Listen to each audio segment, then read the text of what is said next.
समाजवाद और सामाजिक न्याय के प्रखर प्रवक्ता शरद यादव नहीं रहे। उनके बाद लगभग 50 साल की समाजवादी राजनीति का सफर अब थम चुका है। शरद यादव का जन्म 1 जुलाई 1947 को मध्य प्रदेश के जिला होशंगाबाद के गांव आंखमऊ तहसील बाबई में हुआ था। शरद यादव जबलपुर इंजीनियरिंग कॉलेज के गोल्ड मेडलिस्ट थे।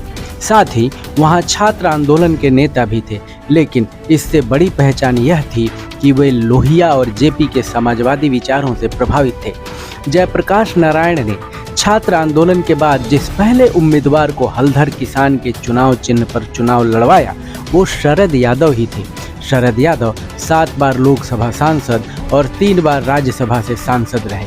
शरद यादव की सबसे बड़ी पहचान थी सामाजिक न्याय के पक्ष में उनका खड़ा होना, चाहे वह दक्षिण पंथ के साथ रहे, वामपंथ के या कांग्रेस के, लेकिन सामाजिक न्याय की आवाज़ को बुलंदी देते रहे। उनकी अक्खड़पन और कबीराना अंदाज उनकी विशेषता थी।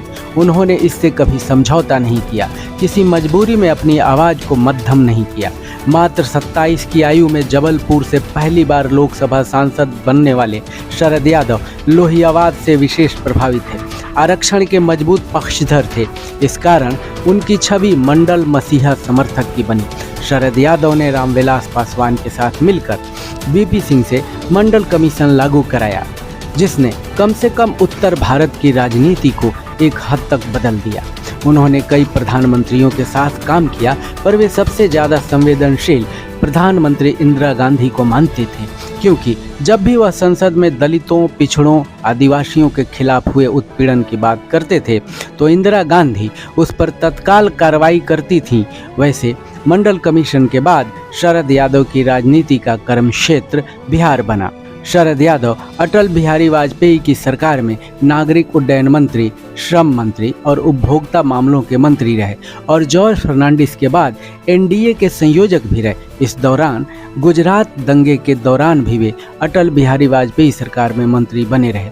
वे बिरले नेताओं में थे जो 3 राज्यों मध्य प्रदेश, उत्तर प्रदेश और बिहार से चुनाव जीतकर लोकसभा पहुंचे। शरद यादव जेडीयू के कई बार राष्ट्रीय अध्यक्ष रहे। समाजवादी नेता थे।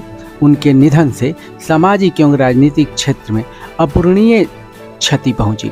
आज जिस जाति जनगणना की बात देश कर रहा है, शरद यादव उसके सबसे मजबूत स्तंभ थे। नैतिकता को राजनीति में बहुत सम्मान देते थे शरद यादव। जैन हवाला कांड में 5 लाख रुपए लेने का आरोप भी शरद यादव पर लगा, जिसमें अदालत ने उन्हें बरी कर दिया। हालांकि उन्होंने आरोप के बाद नैतिकता के आधार पर लोकसभा से इस्तीफा दे दिया। अपने सियासी सफर में उन्होंने मधुलिमय, जॉर्ज फर्नांडिस, राजनारायण, इंदिरा गांधी, चौधरी देवीलाल, विश्वनाथ प्रताप सिंह, अटल बिहारी वाजपेयी, लाल कृष्ण आडवाणी, सोनिया गांधी, नीतीश कुमार जैसे नेताओं के साथ काम किया। जेपी और मधुलिमय जैसे नेताओं ने शरद यादव में जितनी संभावनाएं देखी थीं, वैसा नहीं हुआ। उसमें कुछ उनकी कमजोरियां भी रही। राजनीति के अंतिम सफर में उन्हें अपने घनिष्ठ सहयोगी और मित्र नीतीश कुमार से मुंह की खानी पड़ी, और जिस नीतीश कुमार के साथ मिलकर उन्होंने बिहार से राजद का सफाया कराया था, उस पार्टी को छोड़कर उन्हें खुद की पार्टी बनानी पड़ी और अंत में उसी लालू यादव के राजद में खुद की पार्टी का विलय करना पड़ा।